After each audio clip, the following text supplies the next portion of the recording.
Hey guys, it's RunBuck with RunBuck on Games. Got another war recap for you. This time taking a look at Sunny's Warriors. Pretty good clan, clearly. As you can see here, they beat us 87 to 82. I think I don't recall, we were even on Town Hall 11.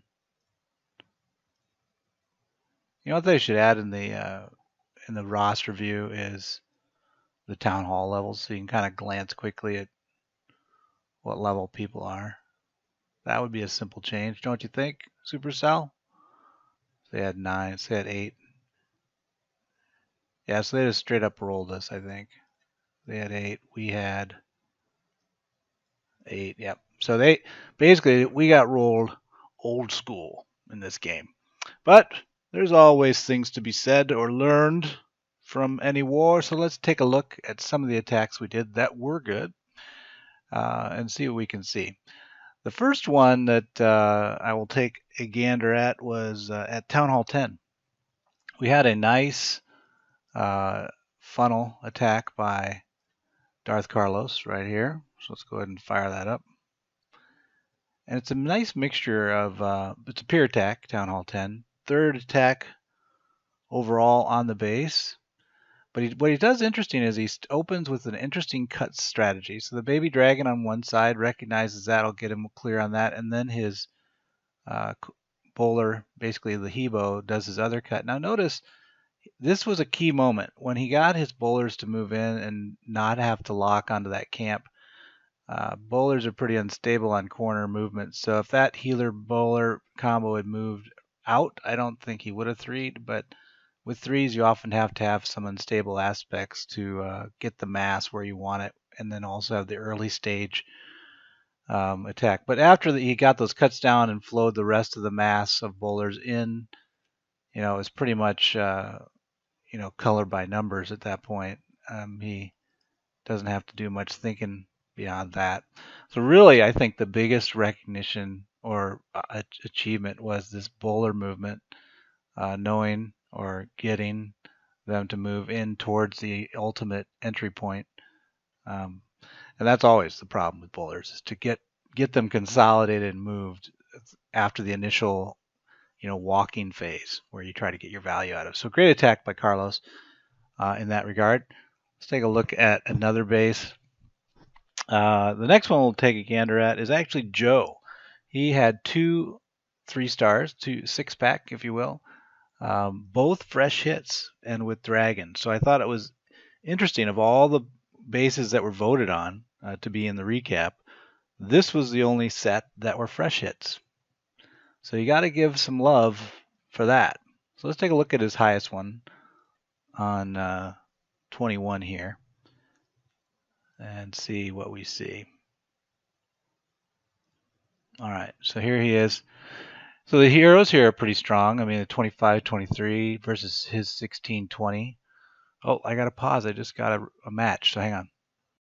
Okay, so I was able to get a 2-star on a legend base. First time trying to use in legend a bowler, or no, minor strategy, but you don't care about that. Let's go back to the recap here. So we were looking at Joe, and so that's an interesting attack. Did I get through Joe's attack? I don't think I did. I think it played through. So let me go ahead and replay it, and if not, I'll cut out the. We'll just replay it. You guys are like, oh my god! But hey, when you wait 45 minutes in the clouds, when it pops up, you gotta take it, man. You gotta take it. So again, I think what I was talking about with Joe was, he's using both fresh hits and has a nice attack here, opening first with just a classic GoWiz to get the cuts and a 4Q follow to then King Suicide or Royal Suicide and stuff. Getting good value. Look at he's got the CC, he got the Queen, he got 2 ADs. So really pretty good value. I'm thinking he'll get that other AD. Yeah, he does. And he might actually, I don't think that Queen's going to make it. So he doesn't get the expos, but that's not really relevant to his second phase. The expos are down. So really, the key of that first part was his ability with the Q, kind of like we've seen with other attacks, a vortex of love there, to get the two ADs, the CC, and the Queen. And then once he did that, really the rest uh, was pretty good. And he had now he's still the weakness of this type of attack, as always, is the time. He really didn't have much time remaining with this attack, and that has a large part to do with the amount of pups that survived. And keep in mind that a lot of that base was a little under leveled in terms of the anti-air defense. So like the wizard towers were still Town Hall 8 level wizard towers.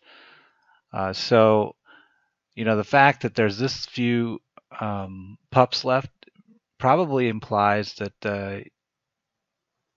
the wizard towers or other defenses did a better job than you would think.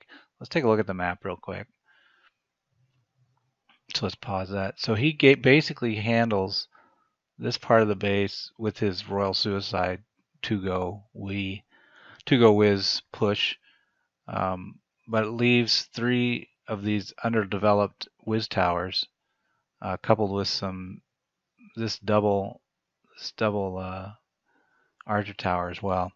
So I would say, that's the concern I always have with dragons, is that there's a time aspect that's really, it's either your pups survive or they don't survive. If your pups in large quantities survive, then you're not going to have a time problem. If they don't survive, or if the hound doesn't pop, you're going to have a problem. So really, with dragon attacks, you got to think a lot about when the pup pops or when the hound pops, like here.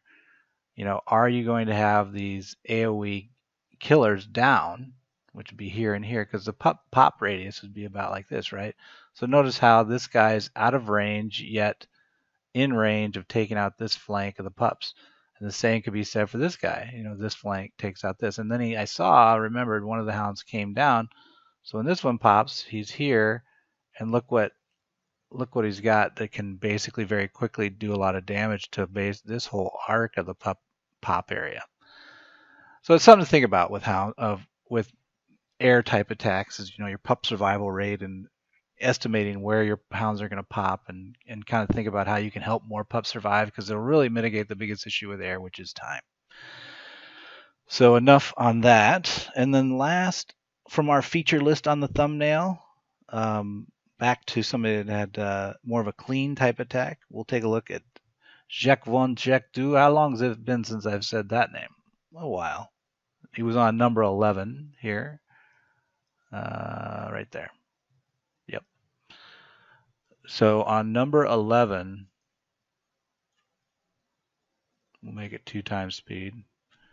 And the comments, a lot of comments here. 80 snipe hog with Loonian backdoor. Love the loon snipe was another comment. So let's see what that actually looks like.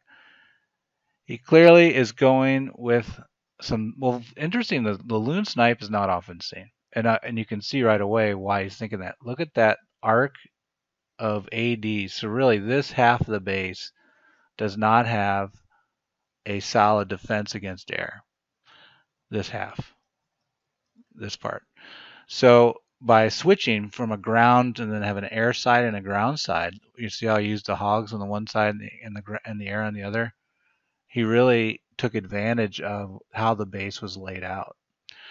So that's what I think is most interesting about this base. Not so much that he sniped with loons, but rather that he recognized that this base was like a 50-50 pizza from Pizza Hut, where you got sausage on one side and pepperoni on the other, and you got to get the people that like each type on each side. So he basically had a hog-based strategy over here and a loon-based strategy over here, basically taking advantage of the imbalance. It was a non-symmetrical base, so he took advantage of that imbalance and really rolled the base. So that'd be something to say, like, well, you should watch for imbalances in bases and say, well, what should it be, a 2-phase attack where one phase is against the one type of weakness and the other time on the other side of the weakness. But really, you don't see those imbalanced bases very often. Let's take a look at one bonus round. Who will be in our bonus? I'm just going to pick somebody.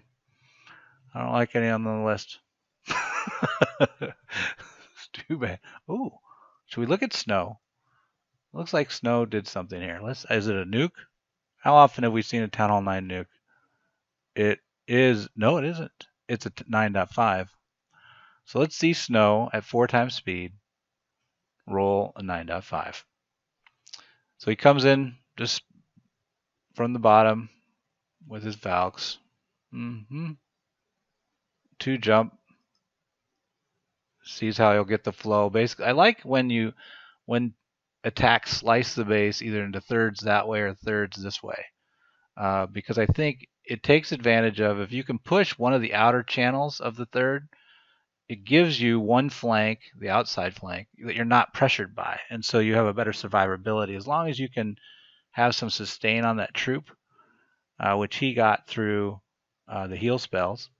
I think it works really well, but you see it a lot with like bowler walks, healer giant walks, all those. They tend to have that tri-level pizza or I'm all about food today, but tri-level type layers, whatever, where you're pushing this way or that way, and then you work one side of it, not the middle. So there you go. Hope it helps. Great war by Sunny's Warriors. We'll have to try to up our game a little bit and see if we can get a rematch with them. But let's move on, and I'll continue to play with my miners. So far, I'm not too excited about them. They feel a little more unstable, but of course, I'm doing the Massey type attack with it right now. So maybe as I articulate with it a little bit better, it'll really start to shine. We'll see. Talk to you guys later. What am I going to do? My clan sucks. Hey, it's JTJ. I think that's an all-out attack. No, it's the legendary JTJU. JTJU.